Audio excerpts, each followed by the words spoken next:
This is the rhythm of change. This is the sound of redemption. This is the way that we bring it down. Down, down, down. Down, down, down. Down, down, down. Down, down, down. Down, down, down. Igniting the fire within you. Exalting the melody of freedom. These are the things that will bring it down. Down, down, down. Down, down, down. Down, down, down. Down, down, down. Down, down, down. So gather the faithful. Tell everyone to stand and shout loud. Shout loud. Shout loud. Let's bring it down. Let's bring it way down. Let's bring it down. Let's bring it down, down. Let's bring it down. Let's bring it way down. Let's bring it down. Let's bring it down, down. Down, down, down. Let me tell you, it's in the air. Joy is in the air. Love is in the air. Can you feel it? What it feel like? Freedom. What it feel like? Don't sleep on it, brother. You might get left, sister. Can you feel it? What it feel like? Freedom. What it feel like? Justice. No need to be counted, cause I am down. Down, down, down. Down, down, down. Down for the end of racism, for the end of bigotry, cause I am down. For the end of misogyny, that's right. For all the isms out there, just down, down, down. Let's bring it down. Rise up, people. No more foolishness, and let's bring it way down. Riding the river of change into the cries of contrition. This is the way that we bring it down. Down, down, down. Down, down, down. Down, down, down. Down, down, down. Down, down, down. We are the children of Eden, dancing and celebrating freedom. We are the ones that must bring it down. Down, down, down. Down, down, down. Down, down, down. Down, down, down. Down, down, down. So gather the faithful. Tell everyone to stand and shout loud. Shout loud. Shout loud. Let's bring it down. Let's bring it way down. Let's bring it down. Let's bring it down, down. Let's bring it down. Let's bring it way down. Let's bring it down. We've got to bring it down. Down. Stand up and shout. Stand up and shout. Rise together. Accountability starts now. The Eric Dawson Radio Show. Yeah. Rise up. Stand up, shouting loud. If you are not prepared to come to that table and to represent that voice, don't come. Because we don't need any more brown faces that don't want to be a brown voice. We don't need black faces that don't want to be a black voice. We don't need Muslims that don't want to be a Muslim voice. We don't need queers that don't want to be a queer voice. And if you're worried about being marginalized and stereotyped, please don't even show up.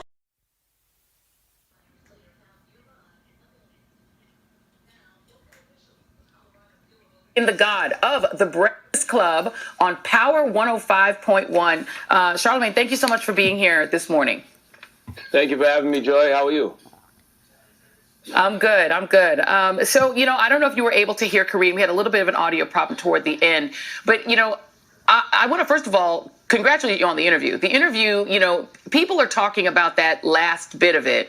That's the part that went viral. But the substance of the interview was really solid. You had very blunt questions for Vice President Biden. They were about substance. They were about what you want to see for the community. Your listeners, I'm sure, give you lots and lots of feedback about what it is that they want from this man. What are people telling you that they want him to do? Just some really major policy commitments for the Black community, mainly in the form of economic justice, so we can, tip the scales on some of this wealth inequality in America. I do hear a lot of people say, we also want him to have a Black woman running mate, but not just any Black woman running mate, one that's going to actually, get in office and care that Black people benefit from her presence there. We need substance and significance over symbolism. And he's already committed to putting a Black woman on the Supreme Court. So I just want him and the Democratic Party to know that it's time to give back to the Black community in a very tangible way. But I can say that, the major point that I'm hearing about is just, economic justice, some form of economic justice. And let me play the apology that Joe Biden gave. He got on a call with Black business leaders and apologized for the comment that he made at the end of your show. Let me let you listen to that. The last thing I want to do, and I shouldn't have been such a wise guy. I shouldn't have been so cavalier in responding to what I thought was, anyway, it was, I don't take it for granted at all. And no one should have to vote for any party based on their race, their religion, their background. Do you think there's a risk that not just Joe Biden, but the Democratic Party in general just takes for granted that, well, the Black people are with us, so we don't really have to give them anything else. They're going to vote for us regardless. Look, they voted for Joe Biden in overwhelming numbers, 6 in 10 Black voters, particularly in southern states. They all voted for Joe Biden. We don't need to offer anything more. Do you worry that that is the attitude that Democrats are taking toward the Black community?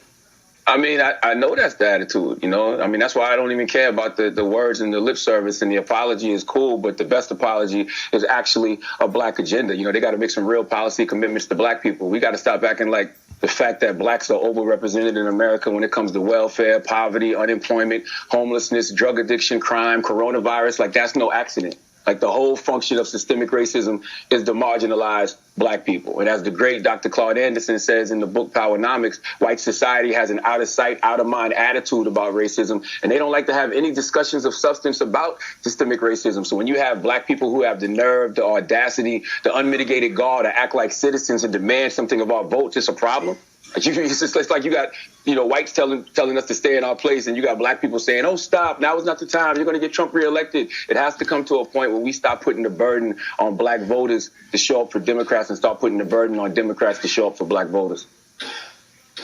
And what you just said, that is a lot of what I'm hearing of even African Americans saying, no, don't say that. Don't say those things because it might hurt the chances of beating Donald Trump. And this question gets asked to me a lot. And so I'll ask the question to you. What if Joe Biden says, nope, I'm picking Amy Klobuchar. She's my running mate. Then what do you do?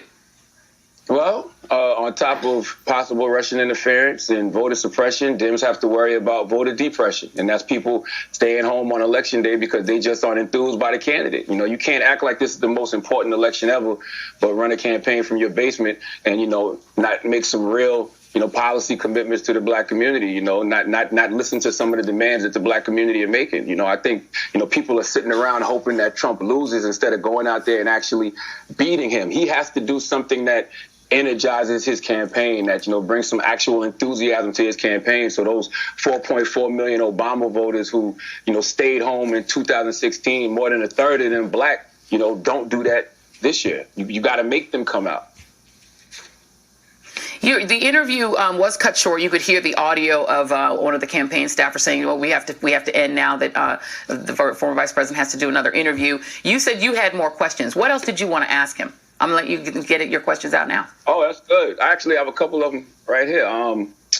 I wanted to ask him about reparations because, in his Black Agenda to Lift Every Voice, he committed to studying reparations. And, I just wanted to ask him, what does reparations, for Black people look like to him, and what is he prepared to do, based on that study? I also wanted to talk to him about his plan for economic recovery, after we get out of this pandemic, and how can we make sure that Black communities aren't left behind yet again, like we were in the recovery from the last crisis. And the question also in his Black Agenda, he talked about decriminalizing marijuana, but not necessarily legalizing it. And I got that question in, but I wanted to know why he just doesn't, take it off the federal drug schedule altogether, and why not just legalize it and tax it, especially when we know that Black men are the ones paying the price for it being illegal, and we get locked out of the wealth that's being created by legalizing it. So those are a few of the questions I have for him that I didn't get to. And those are good questions. Hopefully he will come back on your show, and I would love to book him as well. So maybe, if he comes on here, I'll ask those questions for you as well. And I'm going to give you a final opportunity to speak to the Congress right now. We are seeing in the United States House of Representatives, they're passing bills that are not getting brought up in the Senate, but there has been some criticism from progressives saying they should go for more. That, if the Republicans are going to refuse to act, then Democrats should say, then let's just go for everything that we really want and start negotiating from that position. Do you agree with that, or do you, what is your take on how Democrats are doing in trying to put some of this forward now? No, I think that's good. I think it's good because, when I'm sitting back at home and, I'm watching, Democrats swing for the fence, especially if they're swinging for the fence on behalf of, the poor and disenfranchised, on behalf of, Black people and the marginalized, that makes me say, okay, salute to them. At least they're trying. And at least I know that they're trying, and I know that they're being blocked. So therefore, I know who at least is attempting to fight for me, and I know who is opposing me. Yeah. Charlamagne the God, thank you very much. It's great to have you on the show. Really appreciate it. I hope you have a great Memorial Day weekend. Please stay safe. Thank you, Joy. Good morning, everybody. Welcome to the Eric Dawson Radio Show. How you doing, Vincent? Man, I'm still digesting that intro you got this morning. I wanted people to hear that because I want to have a conversation about it. I also want to acknowledge today is Memorial Day, and to all of those who have sacrificed for our freedoms, who have sacrificed for me to be able to speak my mind here. I thank you. And you too, Vincent. You are a veteran. Yes, I am. I thank you for your service to this country. Glad to do it. So, we got lighthearted stuff to talk about. Like I talked to you this morning and told you yesterday I went over with my full hazmat suit on and picked up some delicious jerk chicken from my cousin. Had to give him air hugs from 6 feet away. And then I sprayed and wiped down the container and all that stuff. So it was weird, right?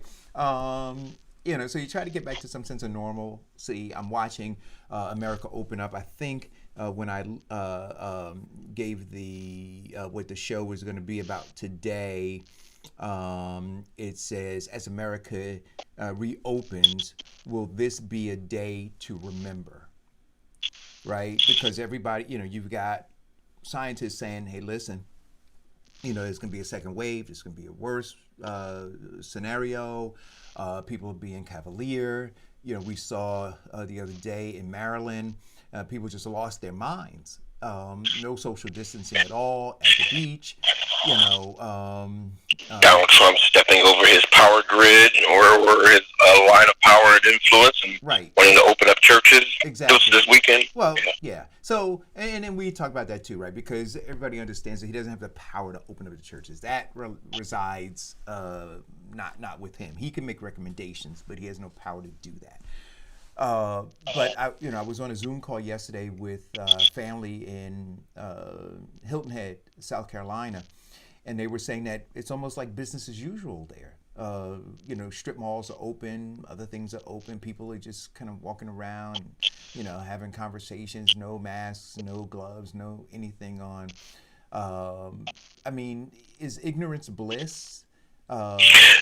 I mean, what's going on? So I mean, there's a lot that I'm packing into this. So I want to have that conversation, and I want to try to figure out through the listening audience how to do that, and then how to talk about this upcoming campaign, because it is really now narrowing down, isn't it, Vincent, on a referendum on this administration in terms of COVID-19, the response, the aftermath, the pain and suffering, and then an alternative. That's where the message is codifying to. And I've been watching through social media, people going back and forth, man, especially in the Black community, challenging one another's blackness, if you will, about the decision to vote or not to vote, for the presidency. That it is somehow, we're not patriotic if we don't. We're not fulfilling our responsibility if we don't. The fact that our ancestors were murdered and sacrificed their lives for the right to vote, and that if we don't do this, somehow we're letting them down. You've got the Democratic Party now laying additional guilt on the Black community, saying, you're responsible for Donald Trump being in office now, and if you don't vote, then it'll be your responsibility, or it'll be on your heads that Donald Trump gets another 4 years.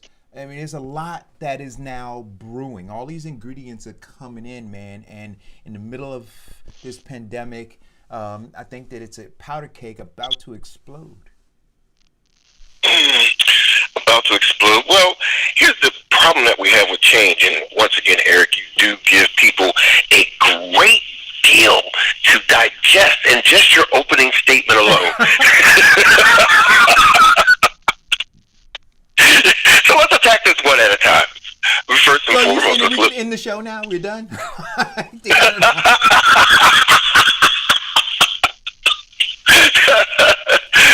and foremost, let's look at the most important issue. And again, I want to say this again. We discussed this on the Eric Dawson show 3 months ago when they were having a primary race about what was going on. And then as Joe Biden's campaign was on life support, and you started talking about the name, what was that name you gave Brother Clyburn? Oh, Fish Fry Clyburn. Yeah. Mm-hmm. And we discussed that with, and then Joe Biden being the wingman of Barack Obama, and that arrogant sense of entitlement. Yet now, and we also discussed on the Eric Dawson show that if the Black vote is the most important vote, then we need to actually start having our voices heard. Didn't we say that? We did. And didn't we say if we're going to be monolithic in terms of endorsing a candidate for the presidency, then we need to have our voices heard, our demands met, and some of these injustices that we have been suffering brought to an end? Didn't we discuss that? We did. So I'm glad Charlamagne listens to your show when he talked to Joe Biden.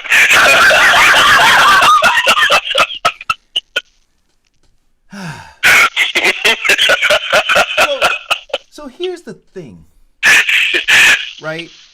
Here is the thing, Vincent, for me. And I've said it on this show, and I've gotten beaten up on my social media page by saying that I'm following Professor Eddie Glaude, professor of African American Studies at Princeton. I'm following what W.E.B. Du Bois said. I'm following what Martin Luther King Jr. said, Dr. Martin Luther King Jr., let me show him respect. I'm following what Malik El-Haj Shabazz, Malcolm X said. I'm following what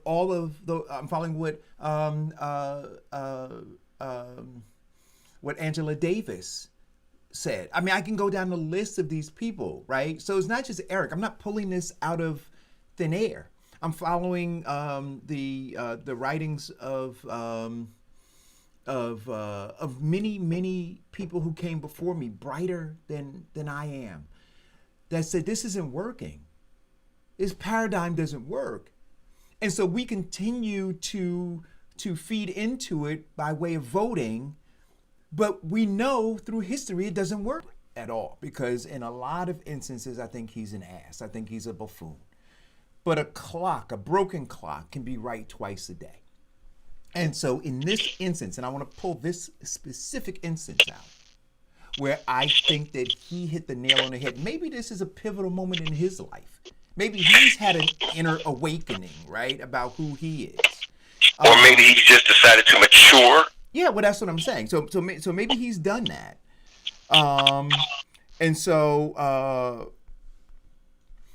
Maybe he's done that. And so if we look at this interview as a turning point for him, hopefully he will rep the Black community differently moving forward. But I'll tell you this, that if he does, we've already talked about what happens to Black people who engage in positive things, right? They're demonized, they're criminalized, they're radicalized, and they're destroyed. And so they've tolerated the buffoonery of Charlemagne the God. The question is, if he's reached a turning point, will they tolerate the seriousness of a discussion about the brutality that brought about white supremacy, under which Black folks are still ruled by?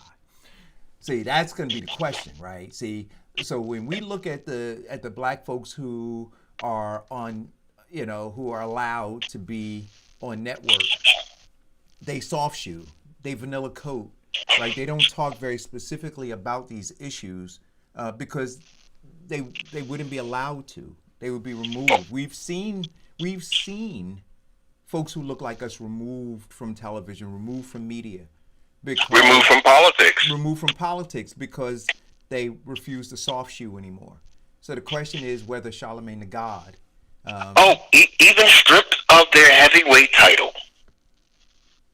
Yeah, even stripped of their heavyweight title, right? There you go.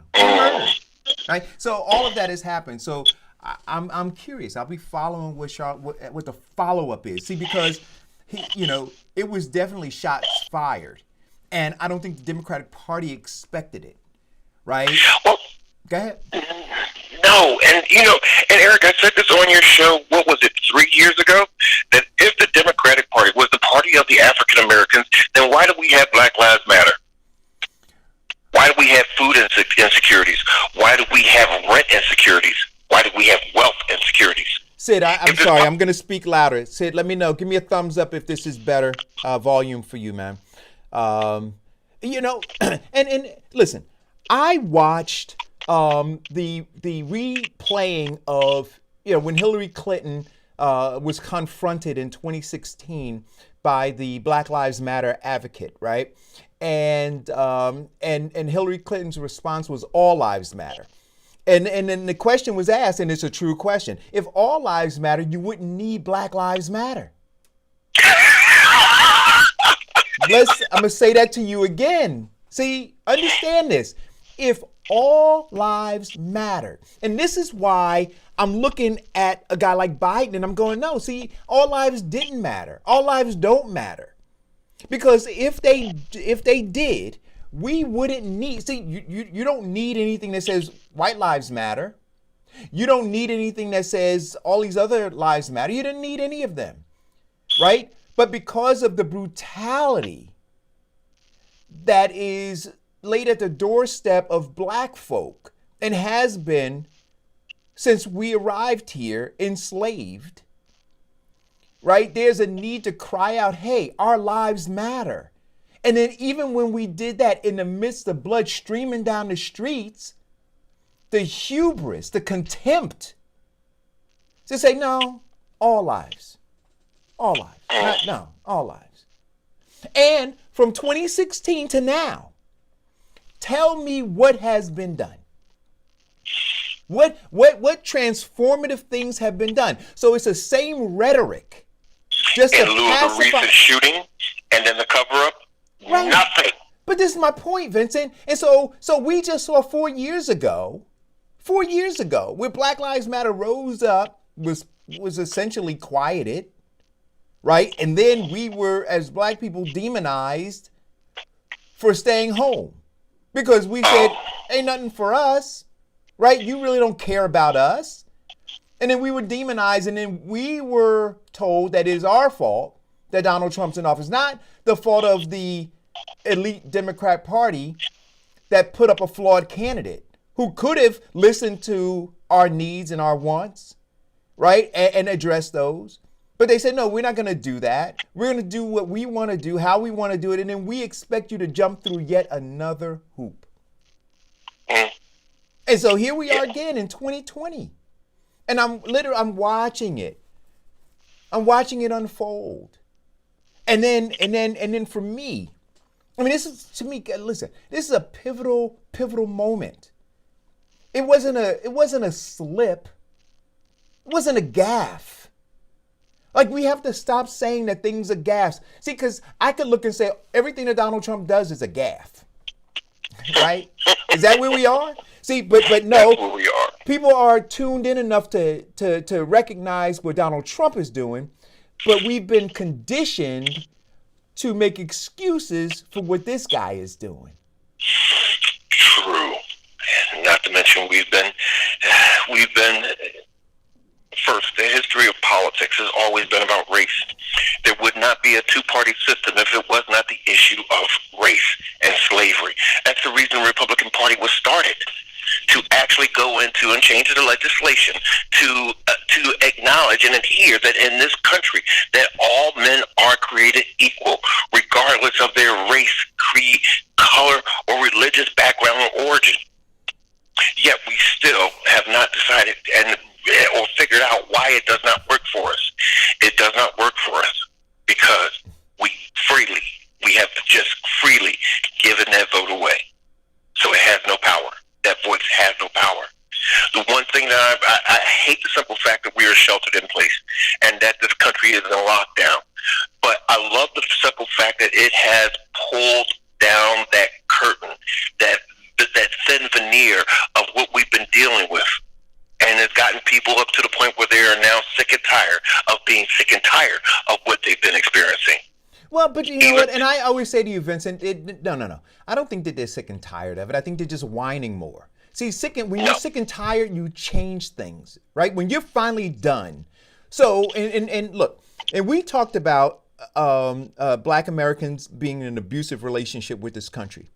And an abusive relationship with both parties, Democrat and Republican Party.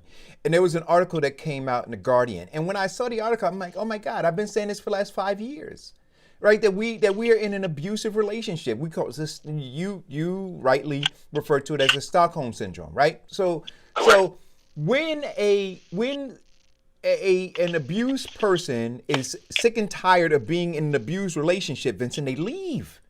They finally leave. We haven't left yet, which says to me that we're not sick and tired, right? So we're just bitching and moaning, but we're not sick and tired. Eric, I agree we haven't left yet, but I do believe that we're packing our bags. No, you know what, Vincent? I will agree with you there. And in 2016, 1.4 million Black people packed their bags, right? They said, I'm not getting on this bus. I'm not doing it. I'm not doing it. So I agree with you, and I think that those people have not unpacked their bags yet. And I think more people are packing their bags, but they haven't left. Now, here's the thing that I want to ask you. So, I posted this on my page. The Tea Party, which to me, not that I agree with their ideology, but you got to respect their grind. And their grind was, we're going to come up with a contract from America. We're going to find politicians. We're going to raise money. And we're going to hold these politicians' feet to the fire of this contract. My question is, the Fish Fry Clyburns of the world, the Al Charlatans of the world, the rest of these people of the world, where is that contract? Where's that written contract, right? Because you've been in the game for a long time. Where is the contract? See, people can say, even Charlamagne the God said, do something for Black people. And then you're waiting for a proposal from a guy who doesn't give a shit about you. right? Well, So, but my thing is this: isn't that the dog? Isn't that the tail wagging the dog? Shouldn't Charlemagne the God have had something written down, Vincent, and, Well, and then handed it over to Biden and said, "Look, I want you to agree to this." no. Well, see, the genius of Charlemagne's interview with Joe Biden is that Charlemagne has been in this, and he knows that, okay, if Biden was on life support, then he goes to North Carolina. Clyburn gets out there and endorses him that there is some deal to be made. What Charlemagne was doing was in his interview with Biden was saying, okay, we know the deal was made. We know that something was purchased. Now show us the receipt. What are you going to do? Show us the receipt. What's going on? Cue us in on the deal. Show me the receipt, Biden. That's what we need more of. At some point in time, like I said, they're sick and tired and packing their bags. And people are starting to pack their bags. What you're now witnessing and experiencing, if you take a deep breath outside, you will smell the change coming. What we've been talking about for 4 years, Eric, is starting to actually happen. It is taking momentum. Yes, the Tea Party had that level of motivation, but so did Bernie Sanders' campaign, and the Progressive Democrats had that level of motivation. But now we're at a point where, okay, we are at the point where we're saying, okay, we are not letting these people make decisions for us. We are taking an active stance in our lives, in our families, in our future, and finding out what these people are going to do. And after that election comes up, we are going to hold them to the fire. That's what we're going through, brother. Just take a victory lap because it was all done 3 years ago, 4 years ago on the Eric Dawson Show, ladies and gentlemen. Listen, man. I think, Vincent, that look, I'm not going to allow. Just so that the folks who comment and inbox me and stuff say, well, Eric, you're going to allow Donald Trump to. No, I'm not allowing Donald Trump to do anything. See, I'm not going to be railroaded into a bad decision that some pompous elite folks made. Some people who have absolute contempt for me made. Some people who showed their hubris in supporting Biden made. And what I believe is this. I want to ban with people, because first I want people to acknowledge this. So all of the people who say, well, you're doing this. I'm saying, well, why are you being passive? Do you agree that Biden wasn't the best choice for the Democratic Party to make? That the Democratic Party literally put their thumb on the scale? Well, we had a very diverse group of people running for president, right? Very diverse in terms of ideology, in terms of gender, in terms of sexual orientation, right? Very diverse. And now they've whittled it down. Do you think it was happenstance that they're whittling it down and they're now convincing you, whether you know it or not, to vote for Amy Klobuchar as well, right? So what you're going to see is the status quo coming out of the Democratic Party. So they sucked you in by telling you that they were this big tent that was about diversity. Meanwhile, behind the scenes, you had these people who just have contempt for you with their thumb on the scale, pushing the narrative the way that they were pushing it. And then, you know what? At the end of the day, they're going to try to make you think it was your idea. You understand? I mean, that is the artfulness of what it is that they do. At the end, you'll think that it was your idea. I voted for Biden. No, they did it. No, that's the functionality of a dysfunctional relationship. Like the abusive husband who beats his woman up and then convince her that it's her fault that she made him do that to her. Mm-hmm. Yeah. Right. Exactly. Right. So once you understand, they've manipulated the entire process. The entire process. So where they are now, they're still manipulating. So they had the end game already set. It was just, how do I manipulate these people and get them there? How do I take weak-minded people and convince them that it was their idea? And so that's where we are right now. But if you're not weak-minded, what you say is no. I'm going to show up at the convention and I'm going to show out at the convention. And no, I'm not going to be behind Biden. Right? Why can't black folk right now say, you know what? We don't think that Biden is the best choice. And we think that Biden loses. We think that Biden doesn't care about us. We think that Biden doesn't have an agenda for black people. And here's who we still want. Who do we want? See, and that's another question, right? Who did black people want? Not who the Democratic Party wanted, but who did this loyal group of folks who are always party first, self second, or third or fourth, right? Because we go and fight everybody else's fight except our own. And so, what candidate did we collectively believe was speaking to our issues? Well, the people who are speaking to our issues, we can't have as candidates. To what people actually want, the last consensus was they wanted Oprah Winfrey, Stacey Abrams, and Barack Obama. Oh, don't forget Michelle. Right. All emotionalism, right? All symbolism, all nothing. And so, but see, we are such children in this whole political process. You know, I did a meme and I sent it to you, right? Donald Trump came out with this shirt that said, you know, you ain't black, right? Because that's what Joe Biden said. And I revised that shirt. What I said, and because this is the truth. You ain't black, you're a Democrat. And what the Democratic Party has convinced you is that above all else, including your own identity, which you don't know, you're a Democrat. So put everything else to the side. It's like Pavlov's dog, right? Ring the bell, you come. Election time comes, you come. You forget who you are. So you can go and rally, fist in the air, all those things.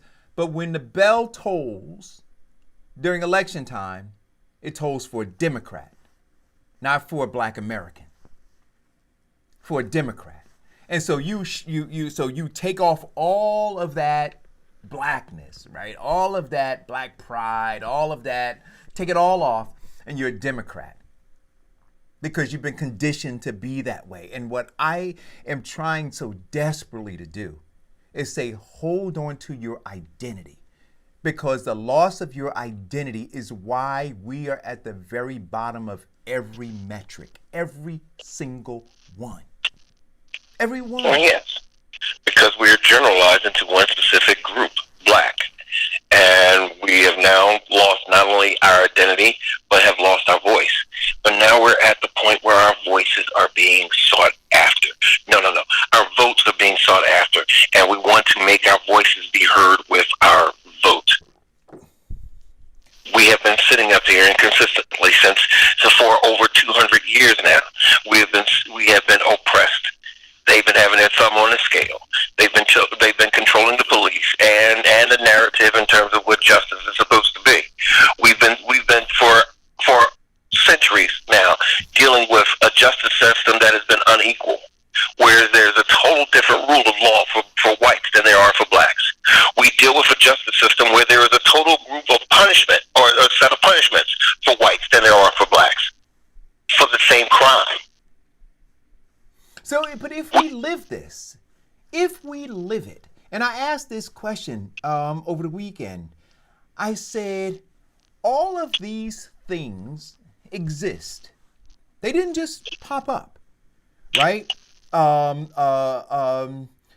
Mass incarceration, right. Poor schools, right. Wealth. Substandard.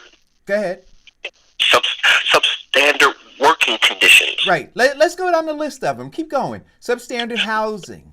Right? Substandard housing. Right. Let's see. The racial wealth gap. Let's go. The racial income gap.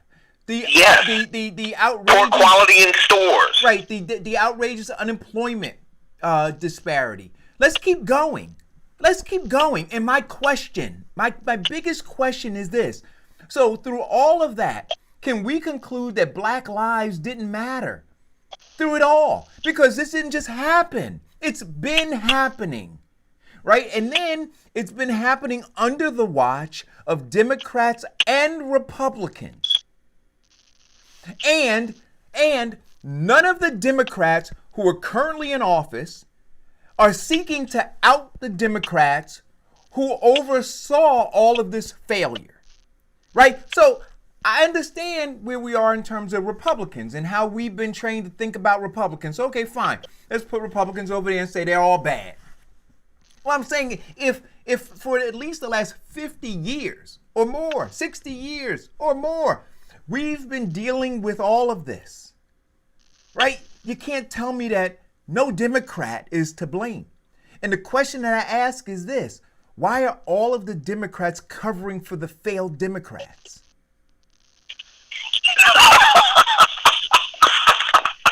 See, because you don't see them. See, you'll see the Democrats, they'll make poster children out of the Republicans, right? But they won't clean up their own house in terms of where failure is. And that's and I'm telling you, it resides in both houses, or in both parties rather. Democrat Party, Republican Party. Of course. See, they have the ability to unite us as Democrats when it fits into their agenda. They push that narrative of, okay, you're a Democrat. Yes, that's right, you're voting for me, because it pushes their agenda. We sit up here and they come to us every election, not just the white politicians, but there's some black ones that you only see on campaign day 2 or election day 2. Right. Because you're a Democrat, I'm a Democrat. We're now into the same boat, the same situation, and they're lying. They could care less about the black people. What they care more about is getting elected so those big corporations can continue to help them, buy that summer house and villa in France. That's all it is. But now, and I cannot say this enough about Charlemagne, because like you, I believe he's a bit of an ass. However, he was the first one to actually hold some politicians' feet to the fire in terms of what are you going to do for our community. Now, Donald Trump got up there and said, black people, what do you got to lose? Your schools are crappy. Your neighborhoods are crappy. You've been voting for the same politicians who are crappy. What do you got to lose? Now we see what we got to lose. Our lives. Right. Because of what he has been a party to. We're now dealing with 70%, actually 68% of the fatalities of this virus happen to be black people. Now you know what we have to lose. Right, but again, we have to go back and say that all of those underlying conditions are a result of what? The result of our politicians we've been voting for. Right. So these underlying conditions that have left us the most vulnerable to COVID-19 are a result. If we look at the inner cities, let's look at who the mayors are. Let's look at who the council people are. Let's look at who those our congressional leaders. Let's look at who our let's look at our U.S. senators are. Let's look at who those people then support as governor. Let's take this call. These people, and now let's look at being sick and tired of being sick and tired. Yeah. Call or go. Good morning, gentlemen. How are y'all doing this morning? Hey, Farrakhan, I got the other line working, so we're good now. Oh, okay. You know what? As I was dialing, or it was ringing, I was like, isn't there something wrong with his phone? Like, I couldn't remember, like, if there was some kind of thing going on, and what you guys like, well, maybe you'll say what to do. Yeah, I got it worked out, man. So we're good. All right, cool. So that's perfect. Now, I was just calling because, 3 things happened this weekend for me pertaining to this election. I got to see, for the first time, I think, clearer what is wrong with black mentality or the state of black politics. I also got to see, and I think, it's a multitude of things, but first and foremost, black people are, believe it or not, scared of racism. Yes. We're not only scared to be racist, we're scared of racism. And because of that fear, black people still think that somebody can put them back in slavery. I mean, like, straight up. If you listen, like, if you look at the post that I put up this weekend pertaining to the comparisons of Trump and Biden and the responses people gave, people were saying things like, if given the chance, Donald Trump will kill us all. That's what this coronavirus is about. And I said, well, are you going to give him the chance? Right? Because that was, their concept. Like, Donald Trump and his supporters want to kill off black people, right, if given the chance. So my question to all of those people that said that was, well, will you give them the chance? That sounds stupid as hell to me. To say, I'm not worried about Donald Trump trying to kill me and think that I'm going to stand there and let it happen. But black folks are talking about they would rather bring black slavery. You going to let them make you a slave? Knowing what you know in 2019, you're going to let somebody enslave you? You're going to let somebody kill you off as a people? Hey, let me ask you a question, Farrakhan. Farrakhan, I want to ask you a question. No, let me ask Farrakhan a question. Let me ask Farrakhan a question. Farrakhan, what do you think would happen, right? We've already concluded through looking at exit polls that roughly 1.4 million black Americans stayed home and didn't vote in 2016, right? What if, and now they're speculating whether or not they're going to be able to get those people to come out and vote. What do you think would happen if black folks simply just said, like you said, they're scared, but what if they developed the courage, right? And they all came out, those 1.4 million, plus the other ones that I think are going to off-ramp in 2020. If they all came out and said, we're not voting for president, what do you think the Democratic Party would do? I don't think much about the Democratic Party. So no, but I know you don't. But I'm asking. Okay, I'm about to explain. The only thing that they could do is if we stood on our principles, stood on our ground, and said, until you, and this is what I keep saying, until you do take this list of demands that we have and assure us and prove that you are going to enact it and put this type of legislation in effect, then we won't vote for you. Eventually, in order to win, they know that there's only two things they can do. One, find another group to go to pander. Right. Some other ethnic group, or they're going to have to say, well, we need you guys, and it's easier to get you guys than it is the other guys. Right? So they will do what we want. Right. So stop for a second. I want to stay on this line. So for me, we're giving up now. Right? So when people say, well, we only got one or two choices, no, we got a third choice. And that third choice is to be courageous and say, this ain't working for us. And, what, Democratic Party, you've got enough time to get to fix it. Right? Because if you don't, we're not going to vote. But because we're too scared to confront racism and to have conversations, why? And I think that Bernie Sanders was right about this when he was asked about reparations and fighting for black people, and he said it was difficult. Because before we can get to the racists, we can't even resolve it in our own homes. Oh, now here's the thing. Now, that part was true. That part was true. But Farrakhan, before you go, let me ask you this. 2016, Donald Trump campaign on the slogan of Make America Great Again. And 96% of black people believe when he said that was code for Make America White Again. Yet, they still did not come out and vote against that. Right. You know why? Because on the other side... But again, now here's the thing, though. I didn't vote... Well, I voted against it. I voted for... And this is one of the things I was calling to say. Again, we have this conversation on the show, and we only talk about two parties. We talk about the Democrat and the Republican. Guess what? If neither one of them are doing black folks any good, let's start talking about some other options. We might have to give these other options to us black folks. There is a black woman running for vice president of the United States of America, but her name has never been mentioned on this show.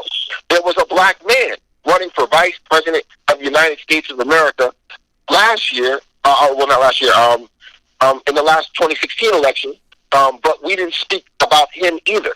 See, we're not giving our people any other options. Our discussion is strictly about Democrat versus Republican. I know that they are the two major parties, but if we're going to come out of either of those parties, we have to start looking at other parties. Right. We So, got to tell Farrakhan, if I can add to what you're saying, we need to stop looking at parties and start looking at person running. Right. So here's the statement. Here's what I'm asking again. There were 1.4 million black people who stayed home. And I'm saying those 1.4 million people could have off-ramped instead of not voting at all. Like you said, Farrakhan, there were other candidates that they could have voted for. They could have identified. They could have united. They could have reached out and tried to coalesce. And so now, wait a minute. And so now, in this past election, and I don't know how many have done it, but in this past election, or this current election, during the primary, there was one real candidate who was speaking very openly and courageously about the pain and suffering of black people.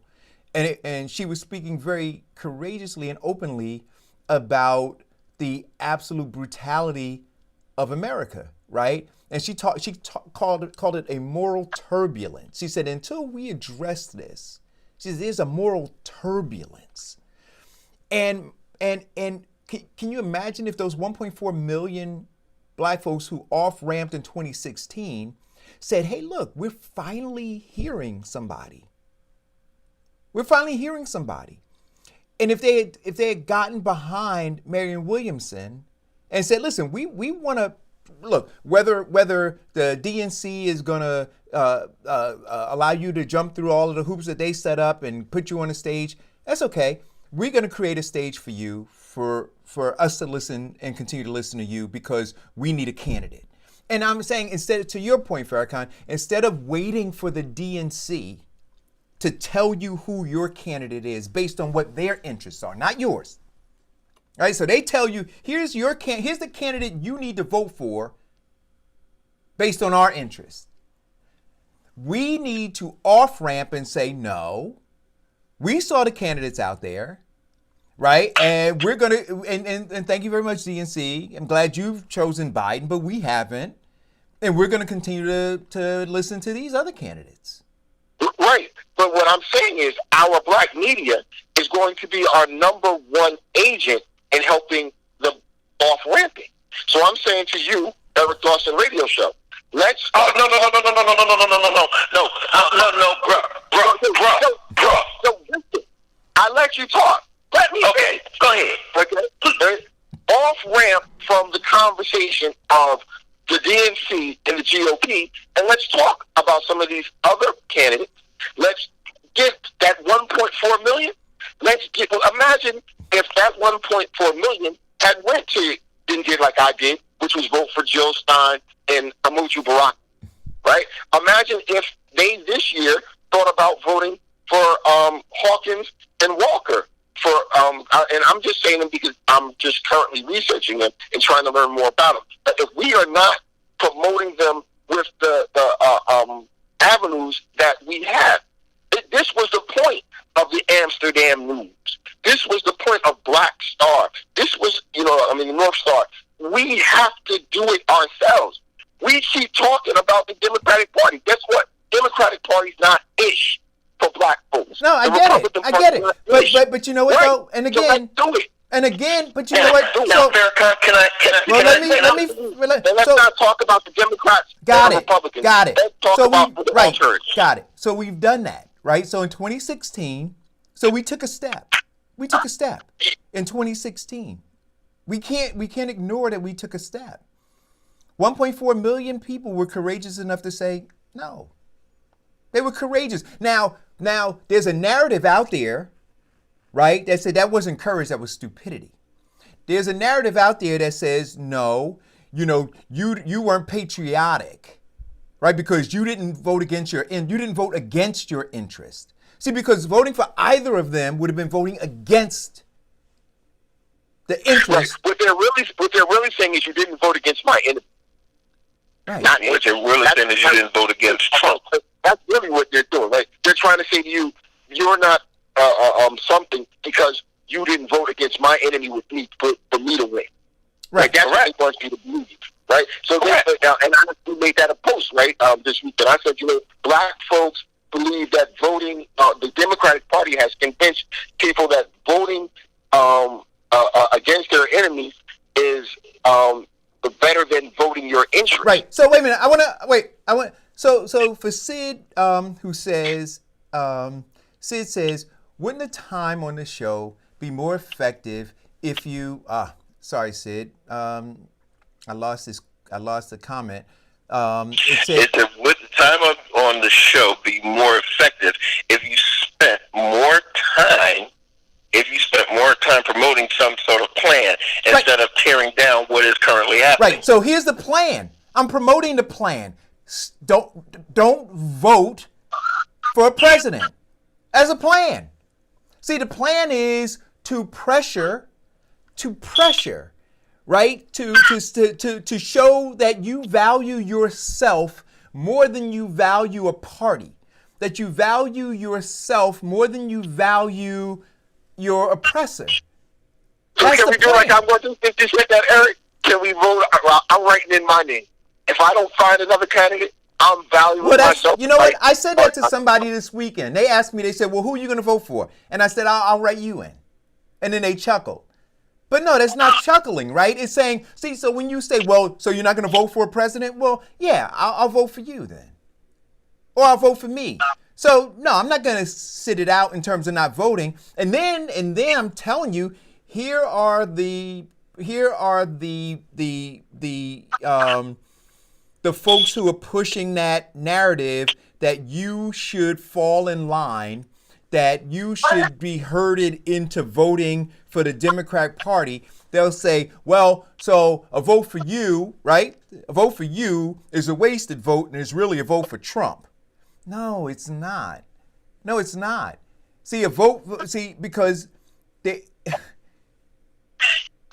you should be able to choose. You shouldn't be directed, and you should be empowered to leverage your vote as though it has some value.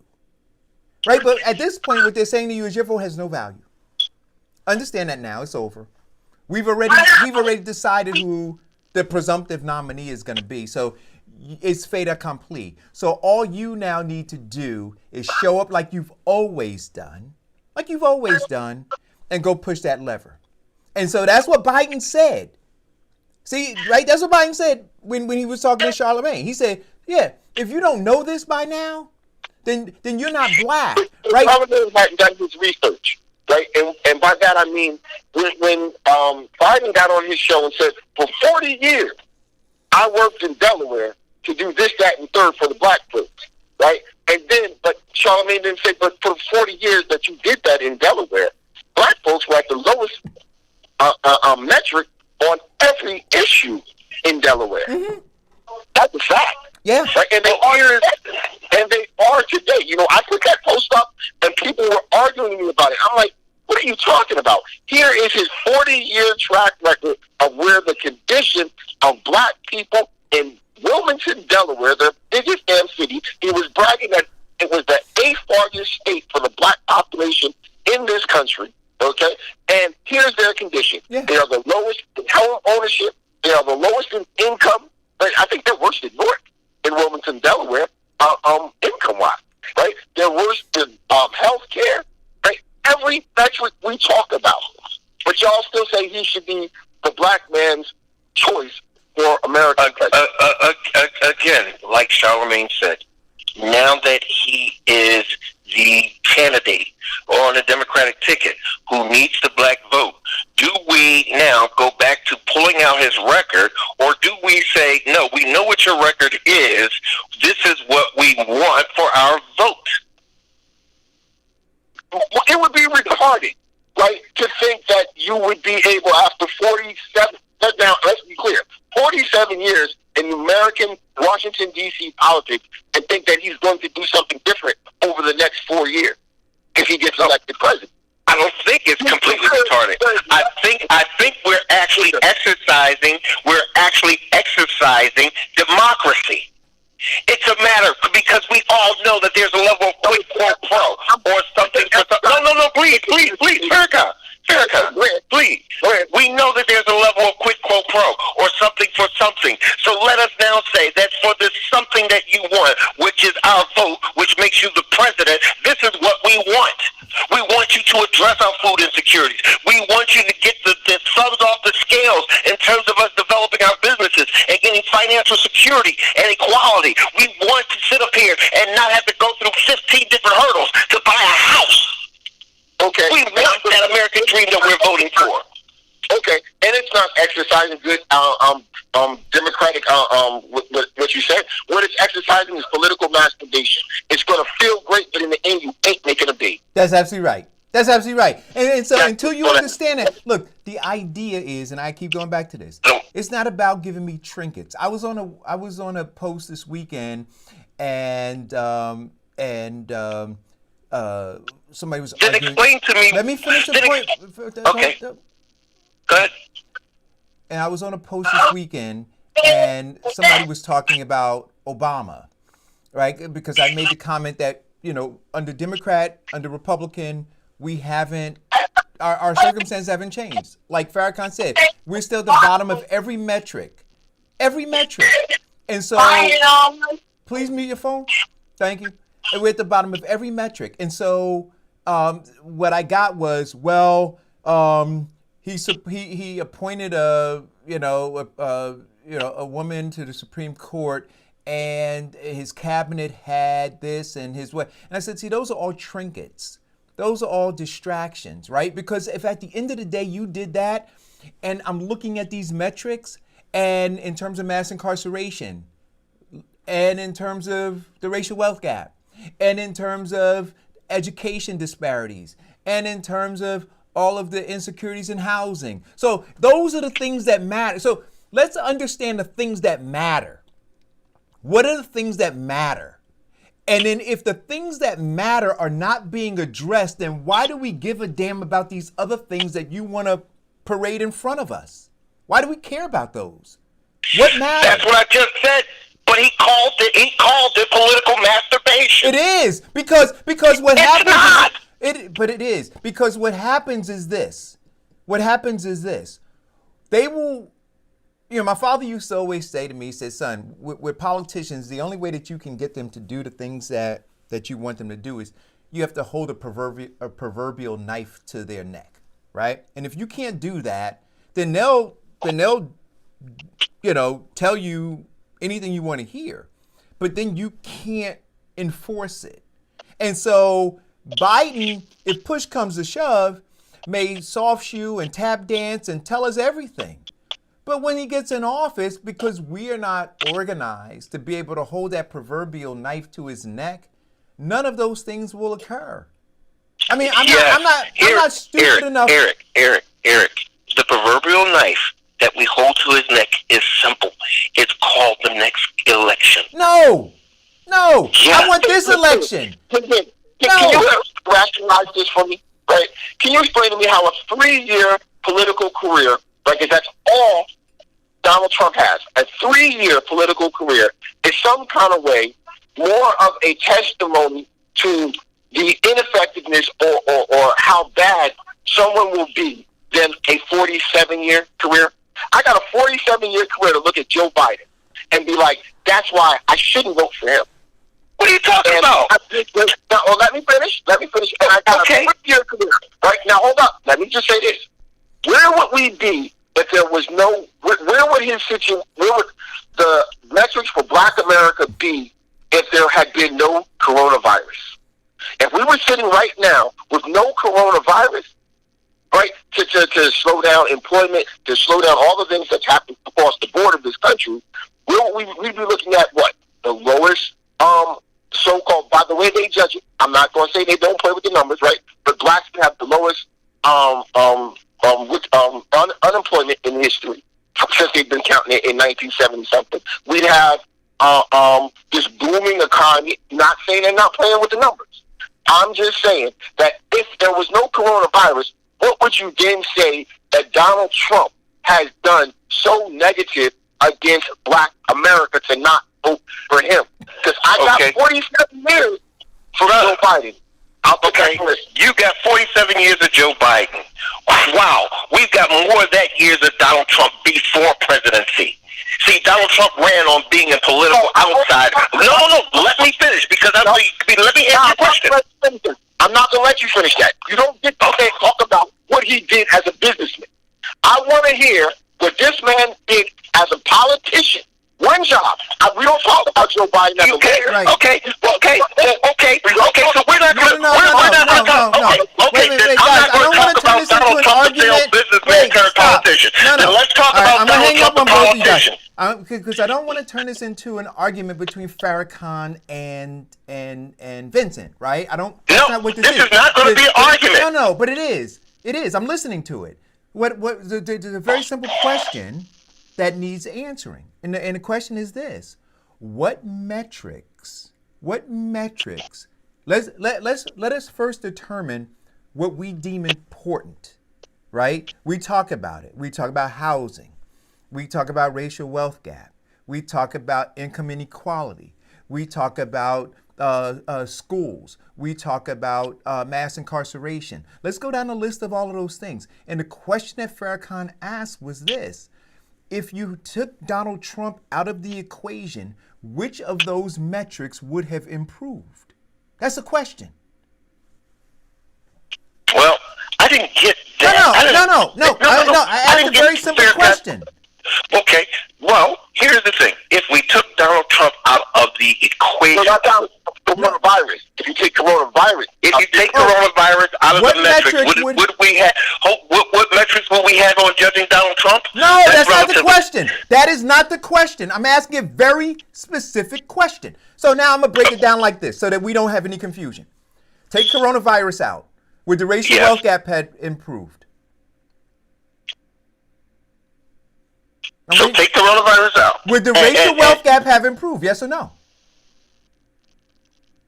I'm asking a very simple question.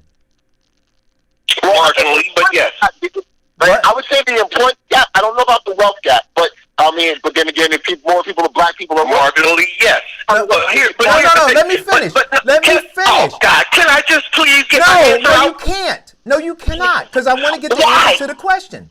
Right? Because you have a pre-scripted narrative to beat down Donald Trump. That's why. And so what I'm asking you is this: if in the Black community we're focused on education, improving education, right? Take coronavirus out. Where would it improve under Donald Trump? Where would it be? Next question. No, where would it be? Now that's one. And now remove Donald Trump, period.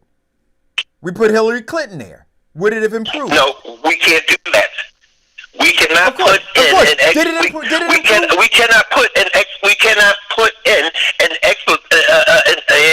actual equation that has no proof or background. Right. So we then I'll ask you this question. Based on a hypothesis. Let's put it down. No. If we're going to compare it, let's compare it to what he said he was going to do and what he. Okay. So Vincent. So I'm asking you this question. So under Bill Clinton, under Obama, let's look at the metrics. Let's look at the metrics in all of those areas. All of them. How have Black people fared? Because when I bring the data that talks about the fact that we're worse off now than we were 50 years ago. 50 years ago. In that time, we've had Bill Clinton. In that time, we've had Barack Obama. In that time, we've had Jimmy Carter. And we're worse off than we were 50 years ago. I don't get the data where you said that we were worse off, because between Clinton and Obama, we had Bush. So there's something totally wrong with the data. And let's not look at, and if the data is so wrong, then how come Donald Trump was running his re-election campaign on everything that Obama did? Well, that's a whole. Donald Trump did not. No. Donald Trump did not reduce unemployment for people of color. Obama did. Donald Trump did not boost the economy from its recession state.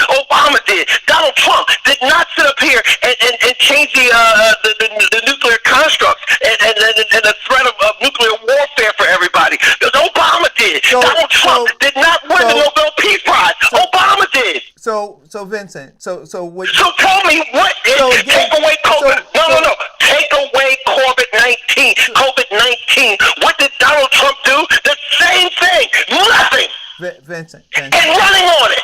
All he's doing is stealing the concept of a black man and using it as a white man as his way of taking the world and making America great. Vincent. Yes. So I mean, here's the challenge with that narrative, and I'm more with Michael Eric Dyson, and I'm more with many other brilliant people who objectively evaluate the Obama administration and how black people fared under the Obama administration, right? And those people disagree with you. But the picture you paint is that black folks had arrived, right? That no, that's not the picture that I'm painting. Listen, I let you go up on that tirade and yell and scream and holler. I let you, but you did all that yelling and screaming and hollering. And what I'm asking you is this. I'm not saying that black folks have arrived. I'm saying that we have done better. Vincent. Yes. So I'm going to ask you a question again. In every key metric, where are black people? In every key metric now than where we were 4 years ago? No, Vincent. Where are we? We're at the very bottom. See, you can't see, and the fact that you can't just answer that question, right? The fact I can't answer the question is because the question always changes, Eric. What? The question always changes. If you would stick to one question, I asked you a very simple question. Where are we? Give me the simple question. Where are we when it comes to this is part of the dilemma, part of the black dilemma, the lack of acknowledgement, right? Where are we on every key metric? Okay. Well, okay. Now, where are we in? And you won't answer the question again, and I'll keep asking it. Eric, could you just be silent? Gee, you don't even give me a chance. Caller? Yes, Eric. Hold on. From now to where we were 4 years ago, or Obama era versus Trump era. Where are we? Okay, this is where we are. Right now, this is where we are. 100,000 deaths in the United States of America, and with 68% of them are people of color. That's where we are. Okay. Caller, go. Hey, Eric. I think Vincent, you're missing the point. He is missing the point because he's got a pre-described narrative and a hard for Trump. Hold on. Let me. What Eric is trying to get you to understand is that we have to get out of this inclusion. What's the phrase? We losing of inclusion. Right. Illusion. Right. And this is where we are, and that bubble was popped a little bit, and that, like Farrakhan says, Joe Biden's 47 years. If you really listen to the interview from beginning to end, his proudest moments was he objected to a few things in the crime bill, but he lauded the fact that people were still locked up, even though the drug epidemic was something that was put on our community. So, nobody made people go out there and sell drugs. Nobody made people go out there and take drugs, but it was manipulated in our community. But he lauded that fact. And then he lauded the fact that the CDC were with him on it because they didn't specifically have a plan. They just wanted something done. And the plan he came with. Hold on. So this illusion that we're in, that everything is all fine and good because we have one black politician as president, or one black one this, one that. We still suffering mightily in this country. And if we don't come together in a way that says, no, I want something for my mom. And if you're not going to give it to me, damn it, you're not going to get it. And until we reconcile with that fact, that's the only, we got to have some leverage. If we don't have it, and the minute somebody come along with some trying to put leverage on politics, oh no, you got to wait till his second term. Oh no, he's a nice guy. Oh no, I'm trying to put some leverage on this joker so we can get something for our community. And that's what I heard Charlemagne doing. And see, Eric is absolutely right. Eric is right that we can't just that Donald Trump can't be the wholesale problem. We got to have a wholesale solution. We ain't gonna take part in it. Exactly. And I've said time and time again that Donald Trump wasn't the cause of all of this. Donald Trump is the poster child of all of this. And I said that. But also we have to come to the acknowledgement of this. Okay? Yes, we have had a black man who was president. Yes, he was good. I'm not saying he was great. I'm not saying he didn't make mistakes, but he put us in a much better position than where we are right now. But we want to sit up here. But hold on. 2 seconds. We cannot get to getting the next person in to fill our agenda because we're still trying to figure out if Obama was good or not. No, Obama made mistakes, and the yes, one of them was, hold on, the symbolism. Let me speak to the symbolism of Obama. He went to Flint, Michigan, and asked for a glass of water while people were being poisoned from the water. And everything's going to be great. He was there to the rescue. And look at the people there. The water is still messed up. But he went there and got a clean glass of water. We got to get out of this symbolism thing. We're going to, this thing ain't looking good going forward. So what I'm going to say is this. If we were in... I'm sorry. Go ahead, Eric. Go ahead. No, I was just going to say, listen, it's not that we can't get over Obama, that we can, and what he did right or did wrong, that we can't get further. It's because we can't get out that damn Democratic Party. And there it is. And there it is. So it goes back to what I said. It goes back to what I said in the beginning. And so listen, I think that Charlemagne interview is a major turning point, and Democratic Party is trying to downplay it, right? And then the Negro Whisperers and the slave catchers are out there trying to put the fires out. But it is an issue, right? And so back to Sid saying we'll come up with solutions. Well, to me, the first solution is that we work to come to grips with what's occurring in the black community, that we have these conversations, right? That we don't just move past them in a cavalier way. They're nuanced and they're serious, and they are at the epicenter of our demise, right? And unless we can move beyond this, nothing is going to change. And quite frankly, they don't want us to move past it.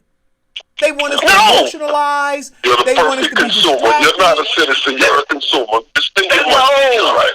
They want us to sit up here and fight one another about Obama and where he is, and about Trump and what he's not doing. And while we're fighting each other, they are winning. See, no, we're not fighting. We're just having a discussion, open-minded discussion on where we are realistically, not some illusion that Obama was the perfect president and Trump is the worst president. Right. It's the conditions that we're in. It's the reality of the conditions that we're in. There you go. And so once we embrace the reality of the condition we're in, once we honestly embrace that, then we can look to get out of it, right? And by looking to get out of it, we don't embrace these false gods, right? Because we recognize. And now, why don't we embrace this reality? Obama wasn't perfect. No, it's not about. We know that. We know that. Then we also have to embrace the reality that Trump isn't exactly all that great either. Let's move beyond Trump and Obama. Right? Yeah, let's move forward. No. See, stop. No, we're not moving forward. I'm in my current condition. That's where I am. See, when you see that's that prescribed narrative, right? So it's like, well, let's move forward. No, I'm going, you know what? In the moment right now, folks, black folks are still more susceptible to COVID-19. How am I moving forward? I'm saying that black folks right now are still disproportionately incarcerated. Why am I moving forward? I'm saying right now the racial wealth gap is widening. Why do you want me to move forward? Why do I want you to move forward? Yes. Is this because we've been sitting up here, staying in the here and now, and not planning for future and forward. And when we stay in the here and now, we are like deers caught in the freaking headlight, and the truck just splatters us across the highway. No, gentlemen.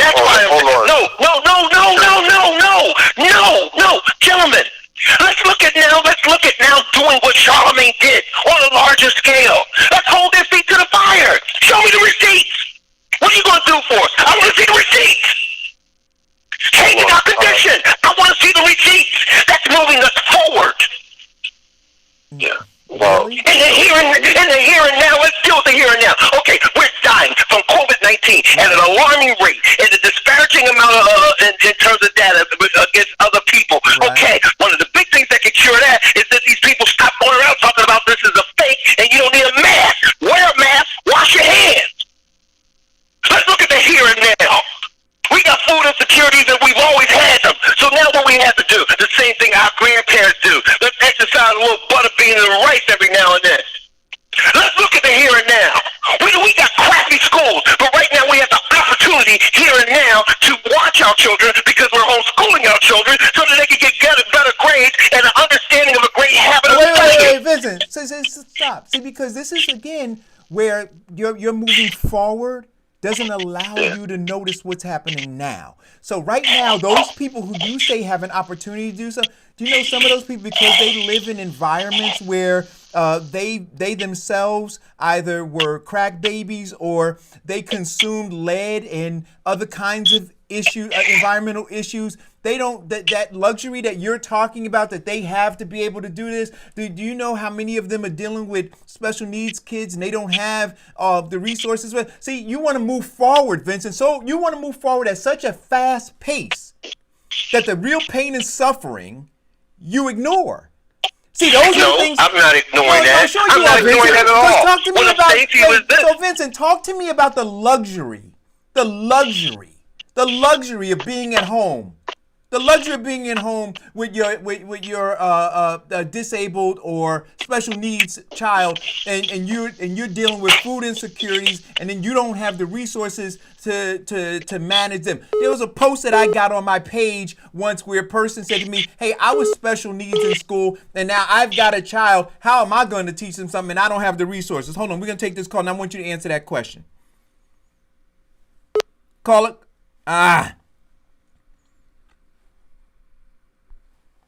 All right, so Vincent, you guys please call back. I guess I don't know what happened. I don't know how I disconnected everybody.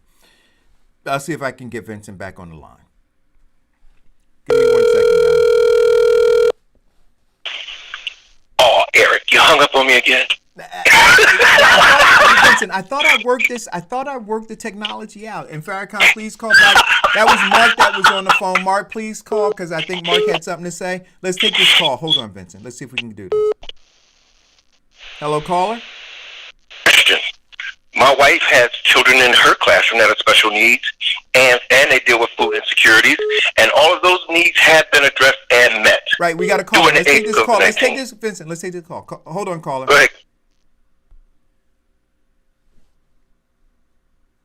Caller? I don't know what's happening. Yeah, I'm not sure what's going on. So we may have to. It was working before, guys, and now the technology is failing me. Hello? Hello, caller? Hello? Hello? Hey, here. Yep. Can you hear me? I got you. So I just wanted to sort of chime in on what Vince was talking about as it relates to being home and learning from home. And I'm calling from...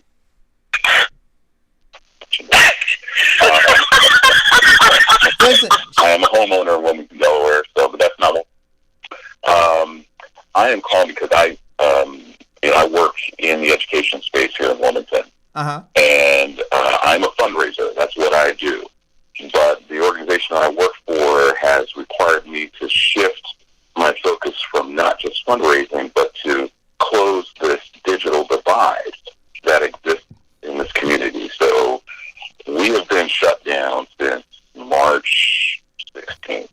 I am still working to this day to get families connected to internet, families and students to have Chromebooks so that they can learn online.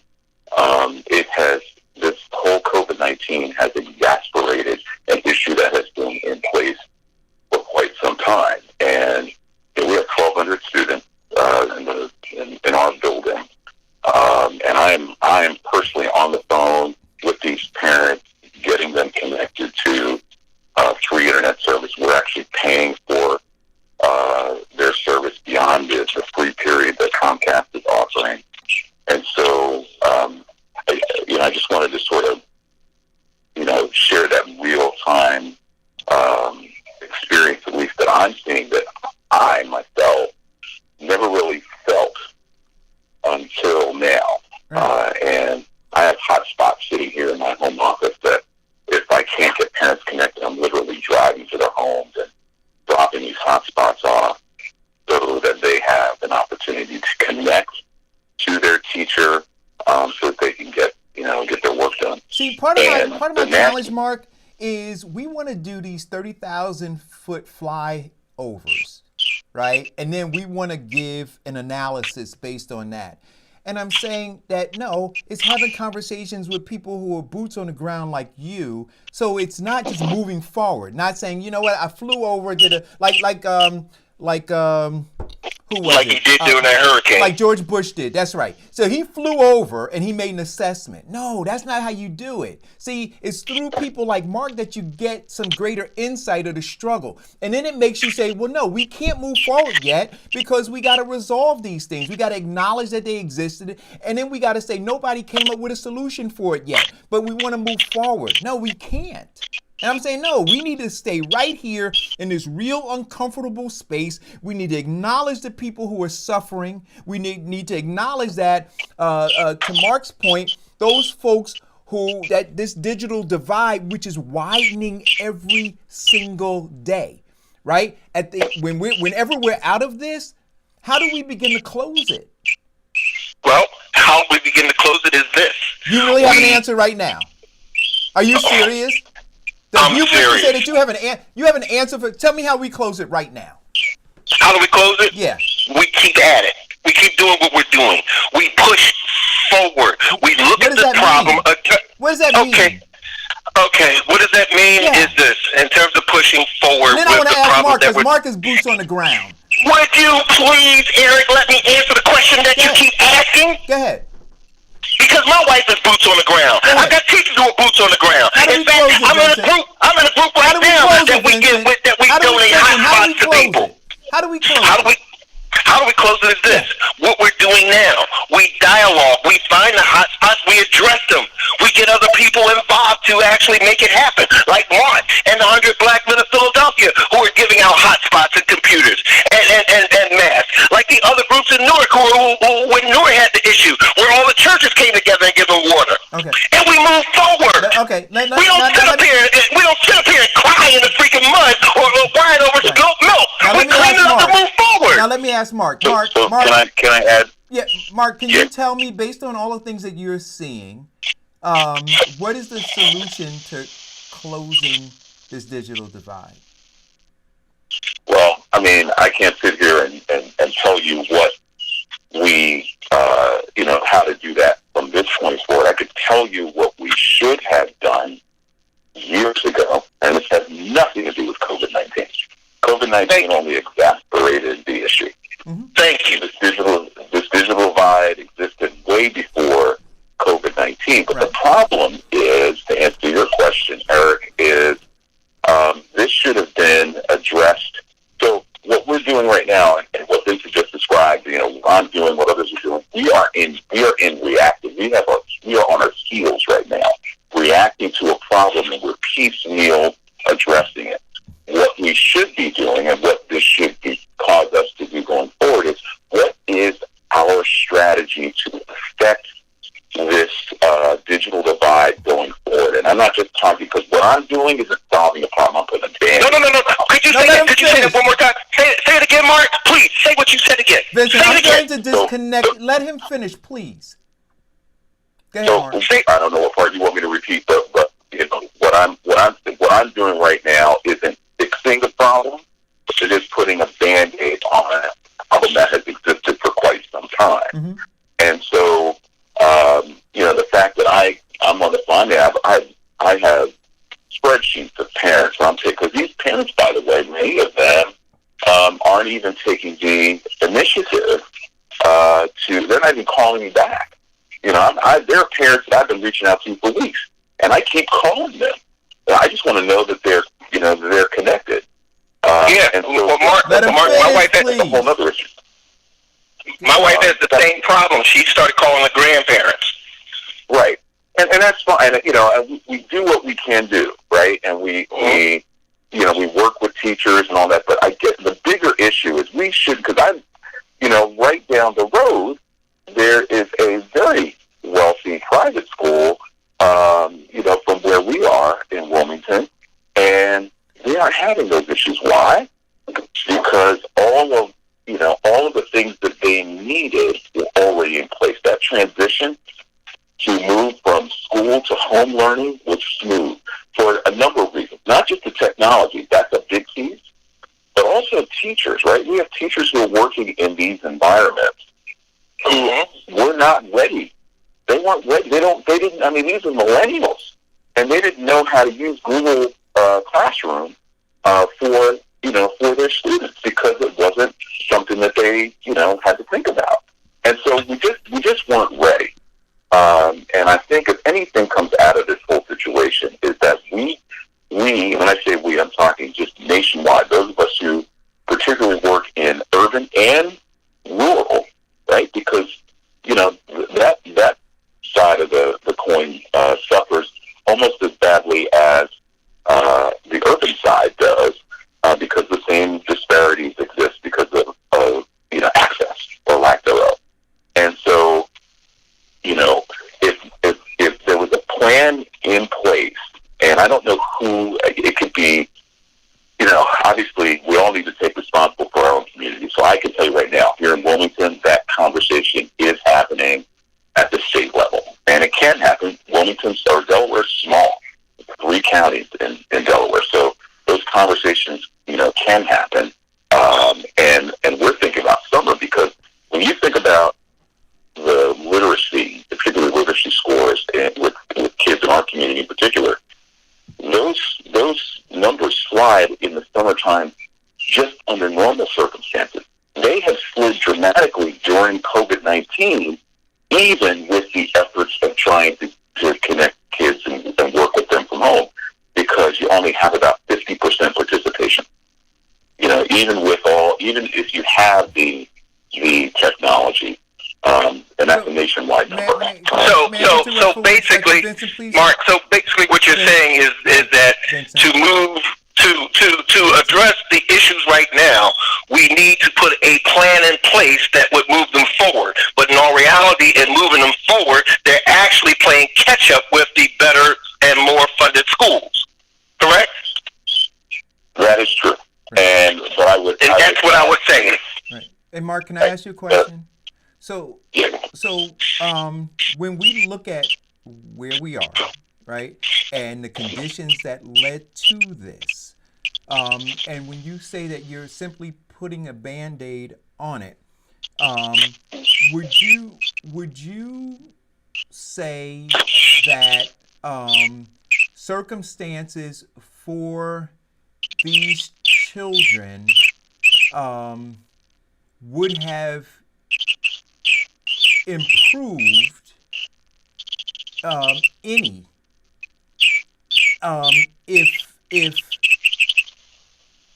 the results of the 2016 election had been different? No. Right. And so what I am suggesting is this: that all That's like saying you could have been an NBA star if you were 3 inches taller. Vincent, you can't help yourself. So I'm literally just trying to get a word in edgewise here, right? So I'm trying to ask a series of questions.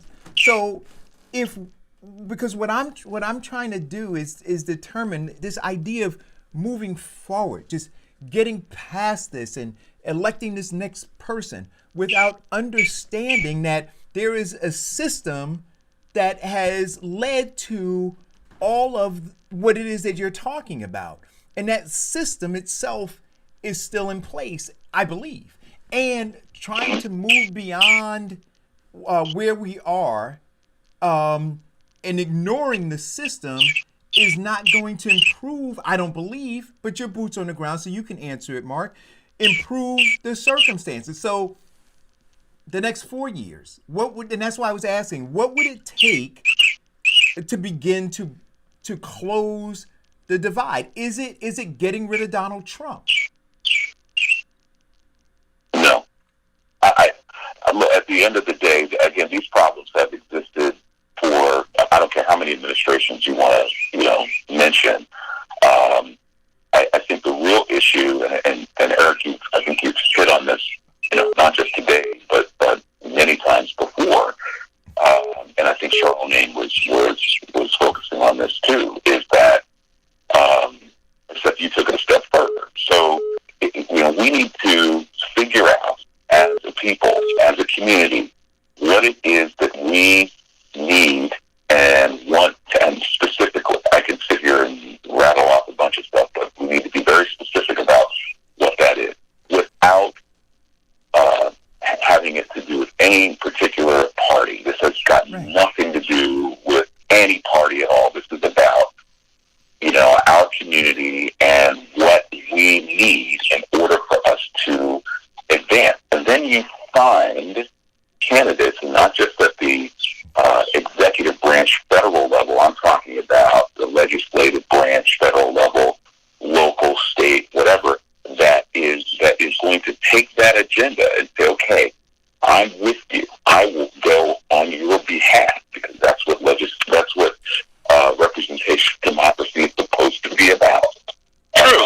I will go on your behalf, and I will do what I can to make sure that this happens.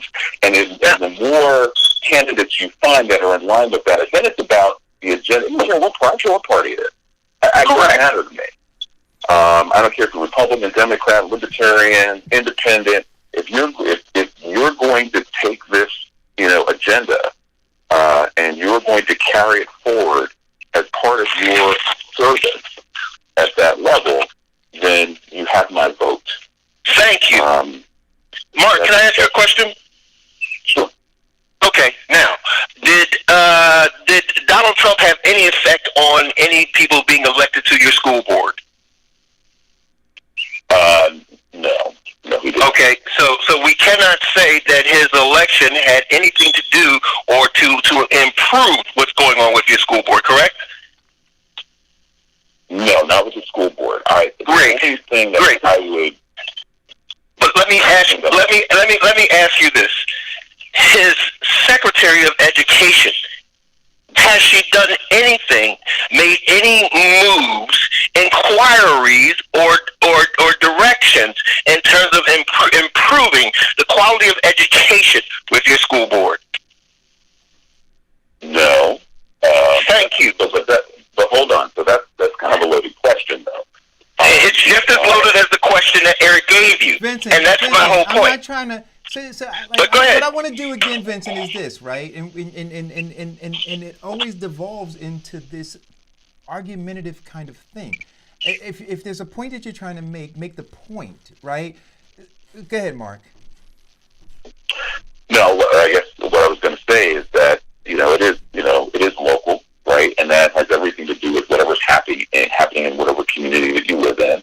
But the same principles should apply, right? If you really want to have the kind of change that you want, then you've got to galvanize, at all levels and get the right people in place who are going to carry that through so that the change can happen. It really is actually simple when you verbalize it and think about it at its core. The challenge is the emotional aspect of what drives many of us to decide on who we're going to vote for. So now we're in this situation, and now back on the executive federal branch president race, where we have a choice between these two people, neither of which I'm thrilled about. I haven't the foggiest idea what I'm going to do, because I don't see either of the candidates benefiting the things that I'm interested in any way, shape, or form.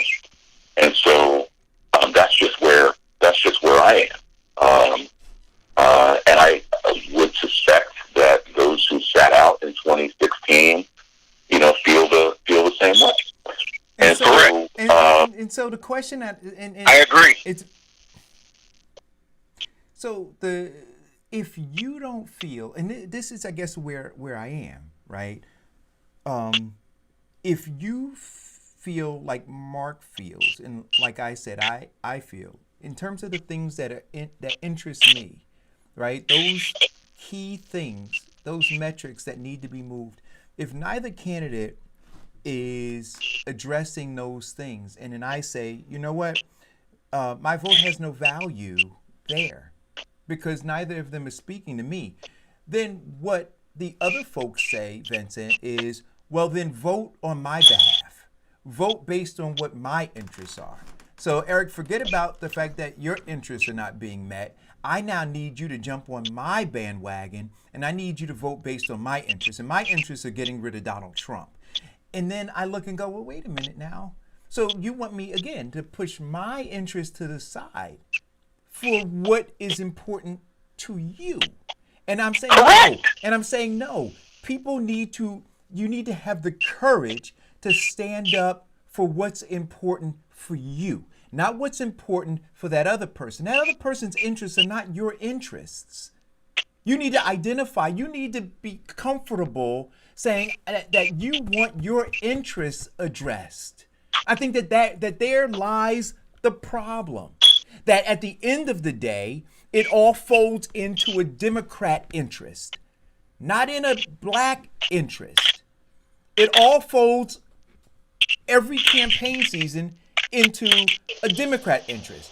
So there's this we said it earlier in the show. There's this illusion of inclusion until you get down to the nitty gritty, right? So, much like like basketball games, right? You see the scores fluctuating first quarter, second quarter, but when does it really count? Like when you get into like the eight minutes left in the fourth quarter, those are those minutes that really count, and that's when the coach decides who's really going to go in the game. Let's take this call. Hello, caller. Hello? I lost the caller. It was Farrakhan that was calling. Farrakhan, please call back in. And Vincent, I am not hanging up on you. So don't take it personally, man. I wish that you could be here dealing with the hell of the phone. So we're going to see if we can get Vincent back on. And then... Okay, we're going to start a national GoFundMe to get Eric a better phone intern. But listen, hold on. I'm going to see if I can get Farrakhan. Just hold 1 second. Wait, let's see. Hello? Caller? Caller? Let's see if it connects, guys. Hello? Caller? Hey, I wanted to say, for coming on the show, I think you just added some really great information. Uh-huh. But what all you guys were saying was dead on point, but there's one problem, I think, and that it's Black America doesn't know their interests. I don't think that we have been self-concerned enough, long enough, to know our interests. And that's part of the problem, because it's very interesting that you can say, parents don't know how to use Google for this or that, right? But guess what? Those same fathers know how to use Google to find out the football stat, right? The same mothers know how to find out what Nene from use Google to find out what Nene from Love and Hip Hop or whatever how that show is that she's on, or what was the latest thing about her. It's like we are so confused as to what our true responsibilities should be that we're not pushing for. I don't personally think that black people, we've been using computers and we have access to everything, except that we don't use it when we get it, right? We don't know how many people ever took up got a new computer and said, I'm going to figure out how to program on it. Like, we don't do that, right?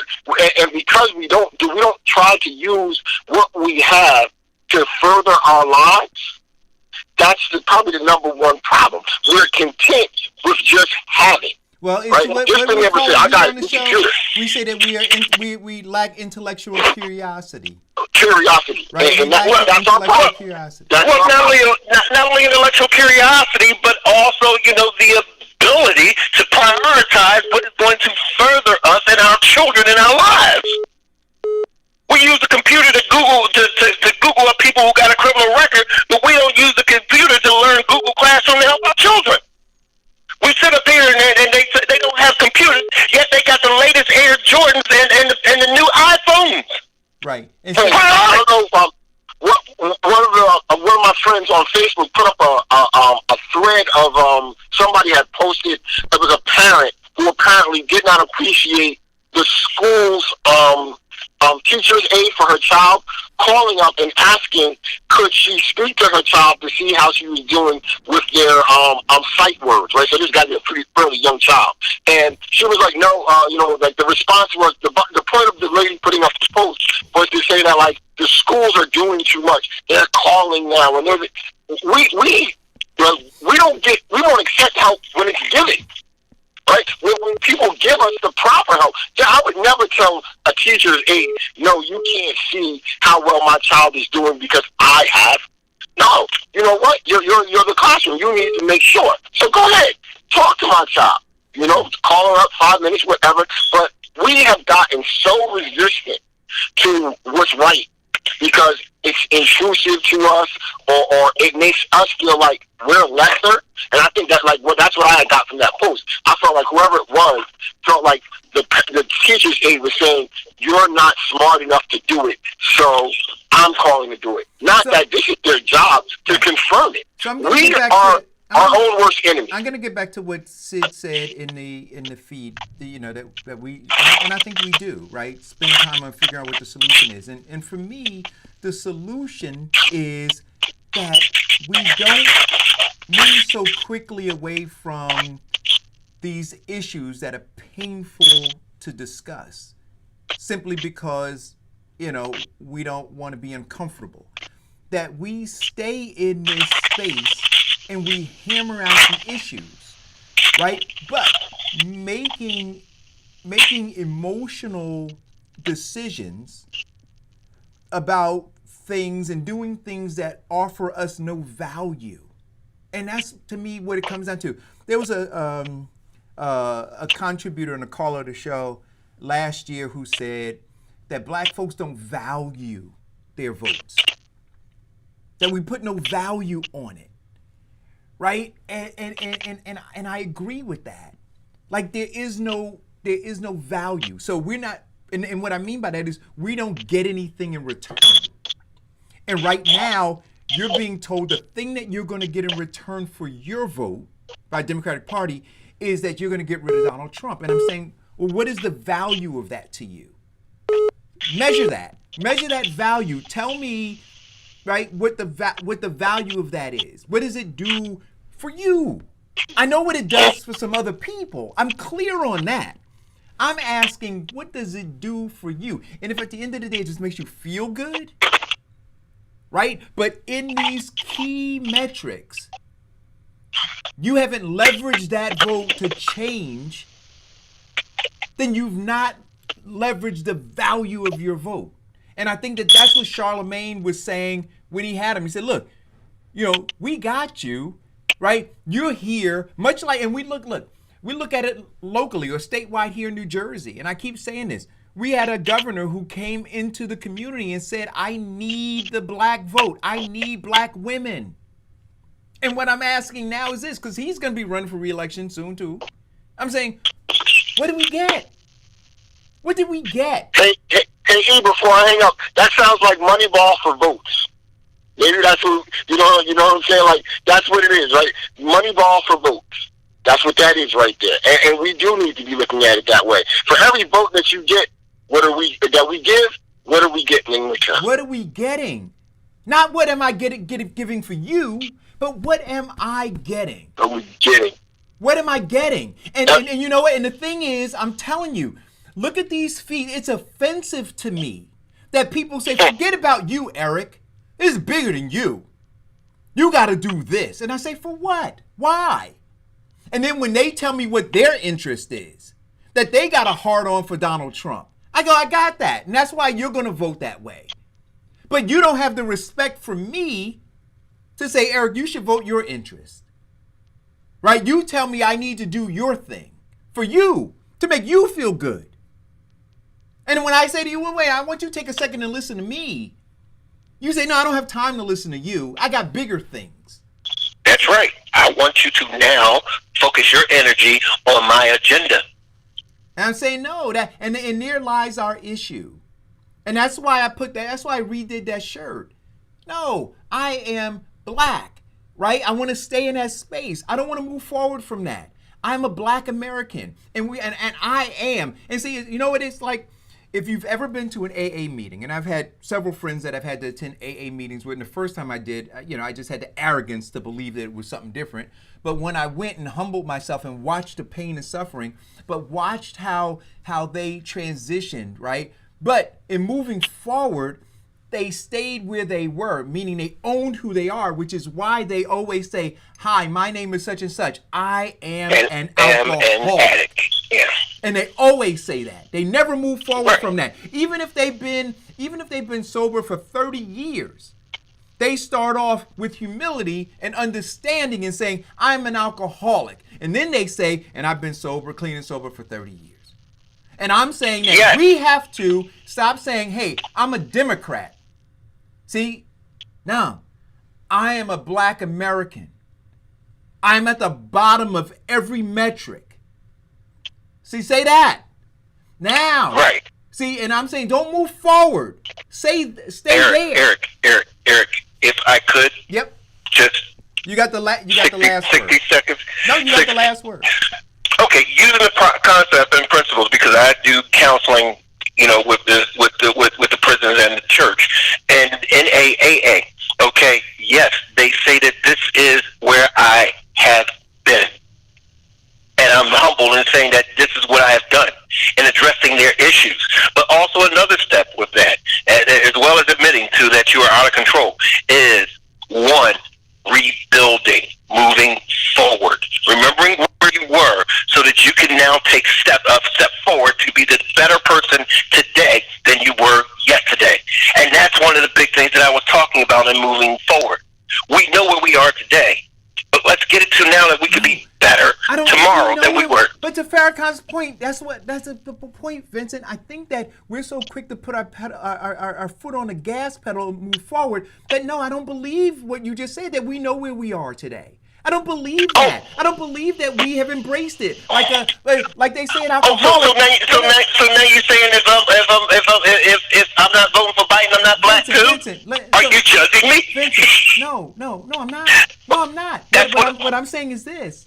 What I'm saying is this, that they say for an alcoholic to begin to change, right? What does he have to do? They say they hit rock bottom, right? And then after they hit rock bottom, that's when they start to rebuild. But then they understand that they need to do what? They need to change. In order to change, they need to change people, places, and things, right? They need to do that. Those are tenets of the AA meeting. Change people, change places, change things. And so what I'm saying it's not one of the steps. It's one of the actual sayings. Right. So, okay, I don't want to get into an argument with you again, Vincent. My point to you is this.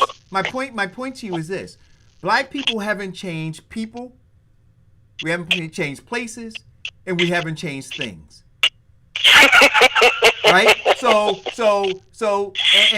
in not changing people, places, and things, and doing the same thing with the same people in the same place is what?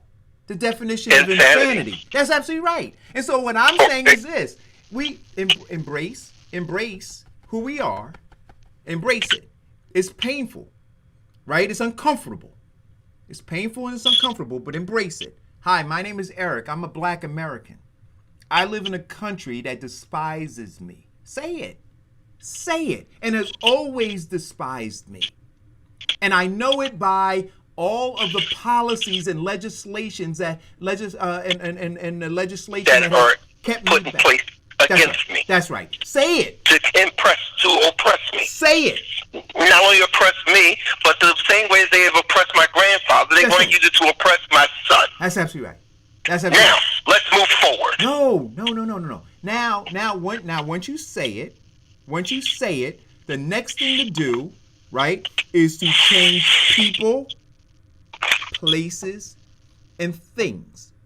So now, if you are staying, to Farrakhan's point, with the Democratic Party, if you're staying, so those same people in the same place doing the same thing, I'm saying, no, you can't do that. You cannot do it and expect different results. Thank you guys for tuning in. Go ahead. I'm sorry. Go ahead. Well, Eric, what you're looking at in terms of process is that, yes, we're doing the same thing, except for you want to continue on a little longer, and some people are a little more involved. Some people don't like to actually have all that foreplay. They just want a wham, bam, thank you, man. And that's all I'm saying to you. I got you, brother. But what I'm saying is that we want to get to the end result. And look, guys, Vincent and I, but at the end of the day, we're trying to move forward. We're trying to change. We're trying to. Say it again. No. Say move forward again. Say it, Eric. Come on. But there's a way to do it, right? And it's not putting the pedal to the metal, right? So I'm not saying that we should be going backwards, right? I'm not suggesting that at all. But I'm not saying that we look at this thing from a 30,000 foot view, fly over, gloss over, and then say, you know what, if it doesn't work out, then we'll hold them accountable in the next election. I don't think that we're there either. Listen, guys, I still haven't reconciled to saying have a happy Memorial Day, right? But it is Memorial Day. Enjoy it. Enjoy it. I know some people are cooking out and doing whatever. Be safe. Please, be safe. Don't get reckless. Be safe. We still got the coronavirus here. All right? We'll catch up with you on tomorrow. Thanks for tuning in. Vincent, thanks a lot, my brother. Thank you. God bless you. Everyone be safe. If God's will, we'll be back tomorrow. Yes, sir. Well, Eric,